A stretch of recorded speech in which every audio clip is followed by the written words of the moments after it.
The Manhattan penthouse gleams with crystal chandeliers, and marble floors worth more than most people's homes. But the tension crackling through the air could shatter every expensive piece of glass in sight. Charles Whitmore stands at the floor-to-ceiling windows, his perfectly tailored suit doing nothing to hide the rigid set of his shoulders, as he watches the city sprawl below him like a kingdom he owns. "You're being ridiculous, Charles," his wife Victoria snaps, her diamond earrings catching the light as she gestures dramatically. "The charity gala is next week, and you haven't even looked at the guest list. Do you know how this makes us look?" But what happened next shocked everyone who thought they knew the real Charles Whitmore. Across town, in a cramped studio apartment where the heat barely works and the walls are paper thin, Rosa Espinosa carefully counts crumpled bills on her kitchen table. Her fingers tremble not from cold, but from exhaustion. She's worked 16-hour days for 3 weeks straight, cleaning the penthouses of Manhattan's elite, all to scrape together enough money for her mother's medication. "Mija, you work too hard," her mother calls weakly from the bedroom, her voice barely carrying over the sound of sirens outside. "It's okay, Mama. Just rest," Rosa calls back, but her eyes betray the worry eating at her soul. The medical bills keep piling up, and even with her job at the Whitmore penthouse, she's drowning. Little did Rosa know that her next shift would change everything forever. Back at the penthouse, Charles dismisses Victoria with a wave of his hand. "Handle the gala yourself. I have more important things to worry about." But his voice lacks its usual commanding authority, and something flickers behind his steel-gray eyes, something that looks almost like guilt. When Rose arrives for her evening shift, the apartment is unusually quiet. Victoria has gone to her book club, leaving Charles alone in his study with a glass of whiskey and a stack of contracts he can't seem to focus on. The soft sound of Rose's footsteps on marble should be invisible to him by now. She's worked here for 2 years, but tonight, every sound she makes draws his attention. "Sir, should I clean the study tonight, or would you prefer I come back later?" Rose's voice is professional, careful, but there's something else there. Something that makes Charles look up from his papers. Their eyes meet across the room, and in that moment, the weight of unspoken secrets hangs between them like a loaded gun. Rose's hand unconsciously moves to her stomach, and Charles notices. He always notices everything about her, though he spent months pretending otherwise. "Rosa, we need to talk," he says, setting down his whiskey with deliberate precision. But Rosa shakes her head, stepping backward toward the door. "Mr. Whitmore, I don't think. I know what you're going to say." Charles stands, and for all his wealth and power, he looks like a man facing his worst nightmare. "And I need you to know that whatever you think happened between us." "Whatever I think happened," Rose's professional composure cracks, revealing the fire underneath. "Charles, I'm pregnant." The words hit the room like an explosion. Charles goes perfectly still, his face draining of color as he stares at the woman who's just shattered his carefully constructed world. "That's impossible," he whispers, but his voice wavers. "We were careful. It was just a few times when Victoria was away, and I was." "You were lonely," Rosa finishes, her chin lifting with dignity that puts his billions to shame. "And I was stupid enough to believe it meant something. This decision would change everything for both of them." Charles runs his hands through his silver hair, pacing behind his desk like a caged animal. "Rosa, you have to understand, my reputation, my business deals, my marriage." "Your marriage," Rosa's laugh is bitter. "You mean the marriage where your wife hasn't shared your bed in 3 years? The marriage that's really just a business arrangement?" The accuracy of her words hits Charles like a physical blow, but instead of admission, he chooses denial. "I can't be the father. We used protection, and frankly, given your circumstances, it could be anyone's." The insult hangs in the air like poison. Rosa's eyes fill with tears, but her voice remains steady. "My circumstances? You mean being poor? Being the maid who was foolish enough to fall for her employer's lies?" Charles immediately regrets his words, reaching toward her. "Rosa, I didn't mean." But she's already backing toward the door, her hand protectively covering her stomach. "Yes, you did. You meant exactly what you said."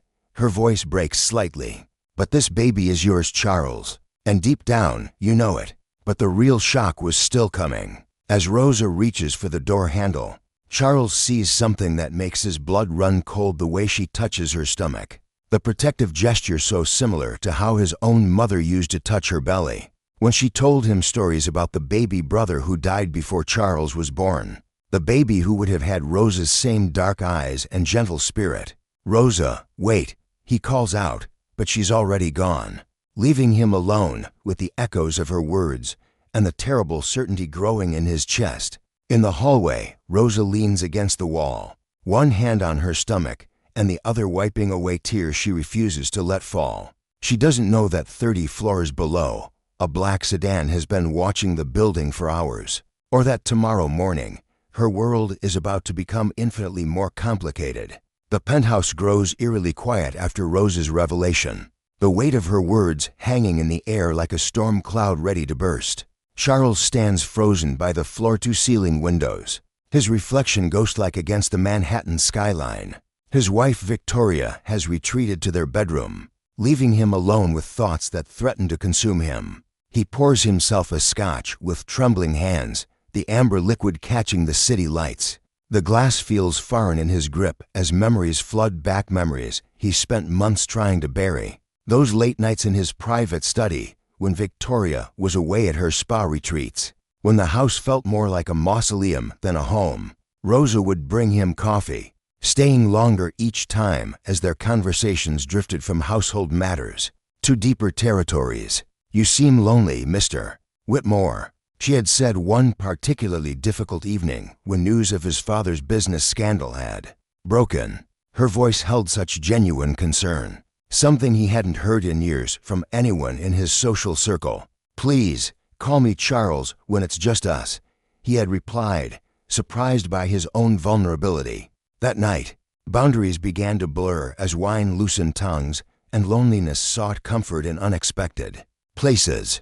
Now, standing in his pristine living room, Charles realizes how those intimate conversations had evolved into something far more complicated. Rosa's gentle wisdom about facing life's challenges had drawn him in like a moth to flame. But when reality crashed back in, when Victoria returned and his world demanded its careful facade, he had retreated into denial. Meanwhile, across town, Rosa sits beside her mother's hospital bed, watching the steady rise and fall of Maria's chest.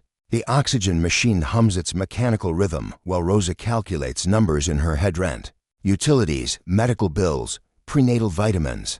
The math never adds up, no matter how many ways she approaches it. "Mija, you look troubled," her mother whispers, her voice barely audible above the hospital's constant noise. Despite the pain medication, Maria Espinosa's maternal instincts remain sharp. "Just thinking about work, Mama. Don't worry about me." Rosa forces a smile, but her mother's knowing look suggests she isn't fooled. Rosa steps into the hallway, needing air that doesn't smell of disinfectant and desperation. Her phone buzzes a text from Charles that simply reads, "We need to talk." Her heart pounds as she stares at the message. After 3 months of radio silence, now he wants to communicate? But before she can respond, something catches her attention. An envelope slides under the hospital bathroom door, seemingly appearing from nowhere. Rosa looks around, but the hallway is empty except for a nurse disappearing around the corner. The envelope bears no return address, just her name written in elegant script. Inside, she finds a business card for Elena Rodriguez, one of New York's most prominent civil rights attorneys, along with a handwritten note: "You're stronger than you know, and you're not fighting this battle alone. Call me when you're ready. A friend." Rosa's hands shake as she reads the message twice. Who could have sent this? How did they even know about her situation? The mysterious gift fills her with both hope and unease. Someone is watching, someone who believes in her cause, but their identity remains hidden in shadow. Her phone buzzes again. This time, it's a call from Charles himself. Rosa stares at his name on the screen, remembering how his eyes had softened during those late-night conversations, how his laughter had sounded so different from the cold businessman voice he used during the day. But she also remembers his harsh denial, the way he'd looked right through her as if she were invisible. The phone continues ringing. Rosa knows this conversation will change everything, that there's no going back once she answers. Her mother's medical bills mount by the day, Her own prenatal checkups are overdue, and time is running out for all of them. Just as she's about to answer, the hospital's public address system crackles to life. Mrs. Rosa Espinoza, please report to the billing department immediately. Mrs. Rosa Espinoza to billing. The call goes to voicemail as Rosa's stomach drops. The billing department summons usually mean only one thing: they're threatening to discontinue her mother's treatment. As she walks toward what might be the most devastating news of her life, Rosa clutches the mysterious attorney's card like a lifeline, wondering if her unknown ally might be the key to everything. Behind her, her phone lights up with a voicemail notification from Charles, but she's too far away to hear his voice saying the words that might change both their destinies forever. The tension in Charles Whitmore's mahogany-paneled office crackles like electricity as his business partner, John Anderson, paces behind the leather chairs, his Italian suit wrinkled from stress. The morning light streaming through the floor-to-ceiling windows illuminates the sweat beading on John's forehead as he gestures wildly at the stack of contracts covering Charles' desk. Are you completely out of your mind? John's voice rises an octave. The Henderson merger is worth $3 billion, Charles. $3 billion. And you're going to let some maid's pregnancy scandal destroy everything we've worked for? Charles sits motionless in his chair, staring at his hands folded on the polished desk. The weight of Rosa's words from their last confrontation echoes in his mind like a broken record. He can still see the desperation in her dark eyes, the way her voice trembled when she begged him to acknowledge what they both knew was true. The due diligence team arrives from Hong Kong tomorrow. John continues, his panic palpable. If even a whisper of this gets out, Henderson will walk. You know how conservative his board is about moral scandals. Charles finally looks up, his blue eyes bloodshot from another sleepless night. What if she's telling the truth, John? The question hangs in the air like a sword. John stops pacing and stares at his partner of 15 years with pure disbelief. Truth. Charles, listen to yourself. You're worth $4.7 billion. She's a maid who makes $30,000 a year. Do the math. But across the city, Rosa Espinoza is doing math of an entirely different kind. She sits in the cramped waiting room of Martinez and Associates, a modest law firm tucked between a Dominican restaurant and a check-cashing store in Washington Heights. The vinyl chairs squeak as she shifts nervously, her hands protectively cradling her small but growing belly. Attorney Maria Martinez emerges from her office, her expression grave as she reviews the consultation notes. Rosa, I need to be completely honest with you. Taking on someone like Charles Whitmore is like going to war with a nuclear weapon, armed only with a slingshot. Rosa's heart sinks, but she forces herself to maintain eye contact. I'm not asking for millions, Ms. Martinez. I just want him to acknowledge his child and help with support. My mother needs surgery, and I can barely afford groceries. I understand your situation. Truly I do. Maria sits beside her, speaking in gentle but firm tones. But Whitmore's legal team will destroy you in the media. They'll dig up everything about your past, your family, your friends. They'll question your character, suggest you've been with other men. Are you prepared for that kind of scrutiny? The fluorescent lights buzz overhead as Rosa considers the attorney's words. Through the grimy window, she watches mothers pushing strollers down the busy street, their children laughing and playing without a care in the world. That's all she wants for her baby, a chance at a decent life. What choice do I have? Rosa whispers, her voice barely audible above the street noise filtering through the thin walls. Maria reaches into her desk drawer and pulls out a manila envelope. Actually, something unusual happened yesterday. This was delivered by courier with specific instructions to give it to you if you came in for a consultation. Rosa's hands tremble as she opens the envelope. Inside is a single sheet of expensive letterhead from Davidson, Pierce and Associates, one of the most prestigious law firms in Manhattan. The message is typed in formal legal language, but the meaning is crystal clear. Someone with significant resources is offering to represent her pro bono. Who would do this? Rosa asks, her voice filled with wonder and confusion. Before Maria can respond, her phone buzzes with an urgent news alert. She glances at the screen and her eyebrows shoot up in surprise. Rosa, you need to see this.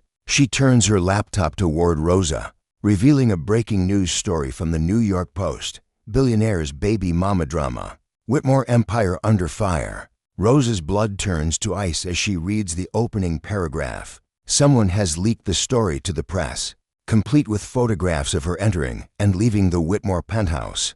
Over the past several months, the article speculates about a torrid affair between the billionaire and his exotic maid. I never spoke to any reporter, Rosa says, panic rising in her throat.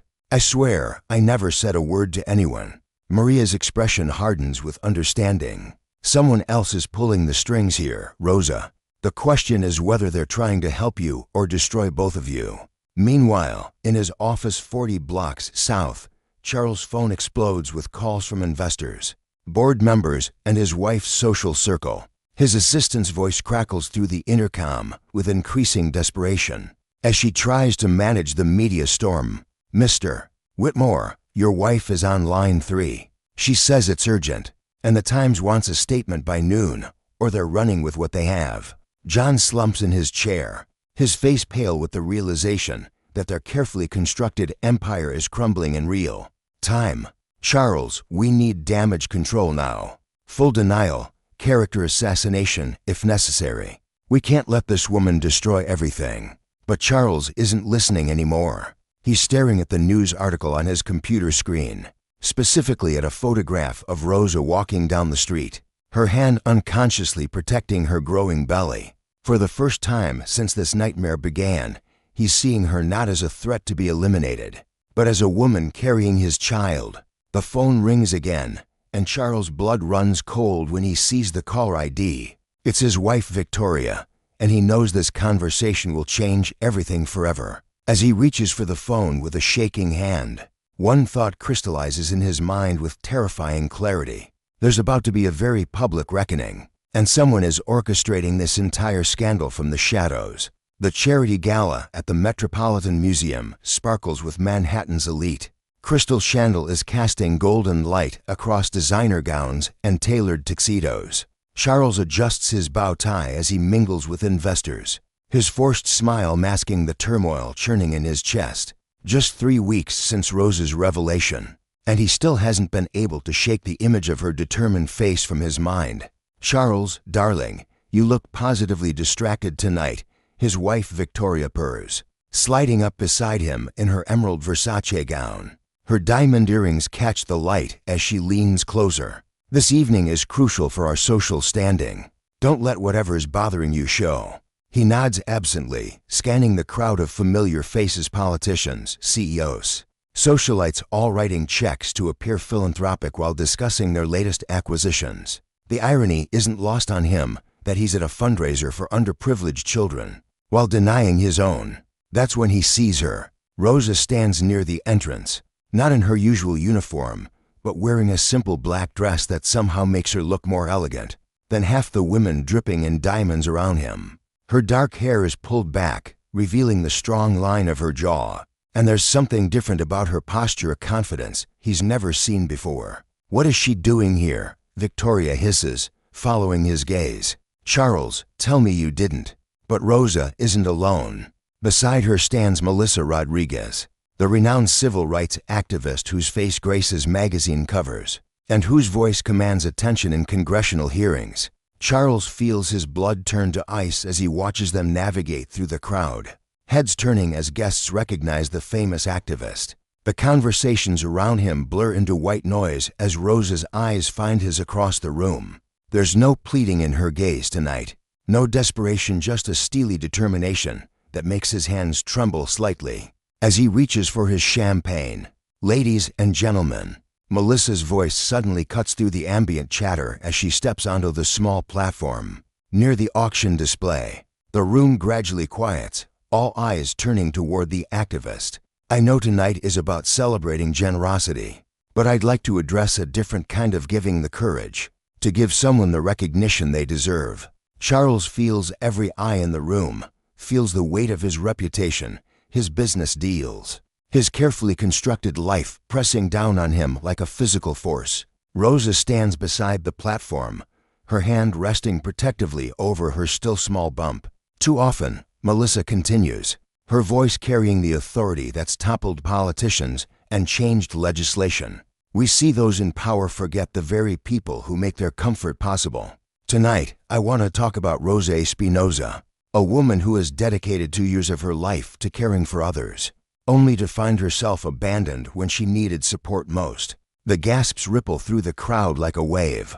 Charles watches in horror as phones emerge from designer purses, as the society photographers shift their focus from the charity auction to this unexpected drama unfolding. Rosa came to this country to provide for her ailing mother, working tirelessly as a domestic employee. When she found herself pregnant, the father, a man of considerable means and influence, chose to protect his reputation rather than take responsibility for his actions. Victoria's fingernails dig into Charles's arm through his jacket.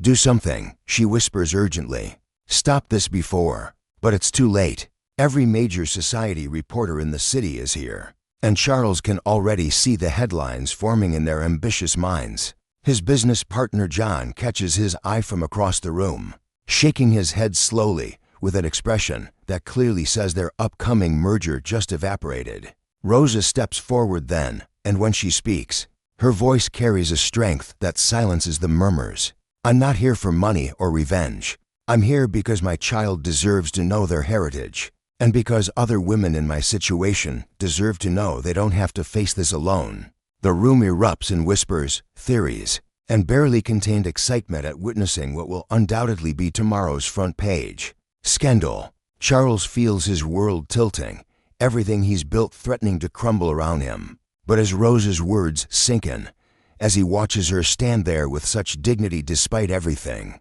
something shifts inside him. The memory of their late-night conversations floods back, not just the wine and the loneliness, but the way she listened to his fears about never being good enough for his father's legacy. The way she understood his burden without judgment, standing there in his $1,000 tuxedo, surrounded by his glittering world of privilege. Charles realizes he's about to make a choice that will define not just his future, but the man he wants to become.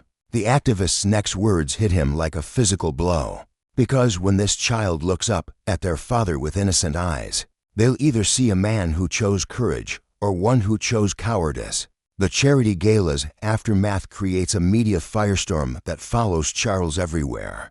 Paparazzi camp outside his office building, reporters shout questions through his car windows, and his phone buzzes incessantly with calls from board members demanding explanations. But it's the silence in his penthouse that haunts him most. His wife has moved to their Hamptons estate, taking their social circle with her. Standing alone in his study, Charles stares at the family portrait on his desk. 3 generations of Whitmore men look back at him, their faces stern with inherited privilege and expectation. He thinks about legacy, about the empire his grandfather built, and the reputation he's about to destroy. Then he remembers Rosa's words at the gala. "This isn't about your money or your status. This is about doing what's right."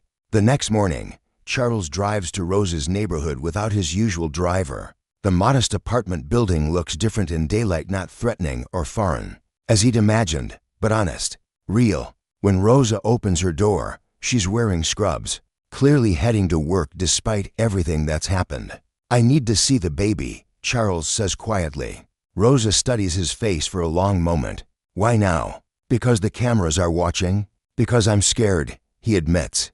"I'm scared of what I'll see when I look into those eyes." She steps aside, letting him enter the small but spotless apartment.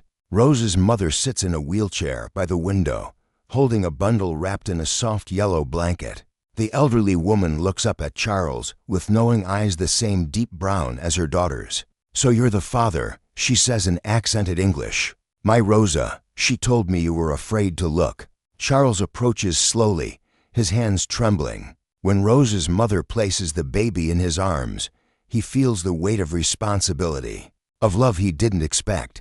But it's the baby's eyes that stop his world completely. They're his own eyes staring back, the same green-gold color that runs in the Whitmore bloodline. The same eyes his mother had, the ones he sees in the mirror every morning. "My God," he whispers, tears streaming down his face. "She has my mother's eyes." In that moment, Charles remembers being 7 years old. sitting in his mother's lap as she read to him. She'd been the one person in his privileged world who'd taught him about kindness, about treating everyone with dignity regardless of their station. She'd volunteered at shelters, donated anonymously to causes, and always told him that true wealth came from how you treated those who could do nothing for you. "What's her name?" Charles asks, his voice breaking. "Elena," Rosa answers softly. "It means bright light." Charles looks up at Rosa, seeing her clearly for the first time, not as the help, not as a complication, but as the woman who'd shown him courage he'd forgotten he could have. "I want to make this right. Not for the cameras, not for my reputation, but because Elena deserves a father who's worthy of those eyes." The next day, Charles calls a press conference. His publicist begs him to reconsider. His lawyers warn him about financial exposure. His remaining business partners threaten to withdraw their support. But standing at the podium, looking out at the sea of reporters and flashing cameras, Charles feels more certain than he has in years. "I called you here today to take full responsibility for my actions," he begins. "Rosa Espinosa and I have a daughter together, Elena, and I've spent months running from that truth out of cowardice and selfishness." His voice strengthens with each word. But accountability isn't just about admitting mistakes, it's about making amends and ensuring those mistakes lead to meaningful change. Charles announces the establishment of the Elena Foundation, a $50 million initiative to support single mothers, provide childcare for working families, and offer legal aid to those who can't afford to fight for their rights. But more importantly, he acknowledges Rosa publicly, praising her strength and resilience. "Rosa Espinosa is not a victim in this story," he declares. "She's a hero. She's shown me what real courage looks like, and our daughter will grow up knowing that her mother is the strongest person I've ever met." The crowd erupts with questions, but Charles steps away from the podium and walks directly to Rosa, who's been watching from the back of the room. In front of all the cameras, he takes her hand. "Will you let me try to be the father Elena deserves?" he asks. Rosa looks into his eyes and sees something she'd never seen before: humility, genuine remorse, and hope. "It's not about what I'll let you do, Charles. It's about what you'll choose to do every single day." 6 months later, Charles sits in Rosa's apartment, now a beautiful home he helped her buy in a safe neighborhood, reading to Elena while Rosa finishes nursing school, her tuition paid by the foundation. The media attention has died down, his ex-wife has moved on, and many of his fair-weather friends have disappeared. But Charles has never felt richer. Elena gurgles happily in his arms, those distinctive eyes bright with curiosity and trust. She doesn't know about boardrooms or net worth or social status. She only knows that this man shows up, that he sings off-key lullabies, and that he looks at her like she hung the stars. Rosa graduates magna cum laude and opens a clinic in her old neighborhood. Charles trades his penthouse for a modest home nearby, learning Spanish from Elena's grandmother and discovering that the best conversations happen over simple meals round a crowded table. The Elena Foundation grows beyond their wildest dreams, helping thousands of families and inspiring other wealthy individuals to address their own social responsibilities. Charles realizes that his mother's legacy isn't the money she left him, it's the values she tried to teach him, values he's finally worthy of passing on to his daughter. Sometimes the most powerful transformations begin with the courage to look into someone's eyes and see your own reflection staring back, challenging you to become who you were always meant to be. Elena's eyes saved more than just her father's soul. They illuminated a path toward justice, redemption, and the kind of love that changes everything. What moments in your life have forced you to confront who you really are versus who you pretend to be? Share your thoughts below, and if this story moved you, make sure to like and subscribe for more tales of transformation and hope that remind us we're all capable of becoming better than we ever imagined.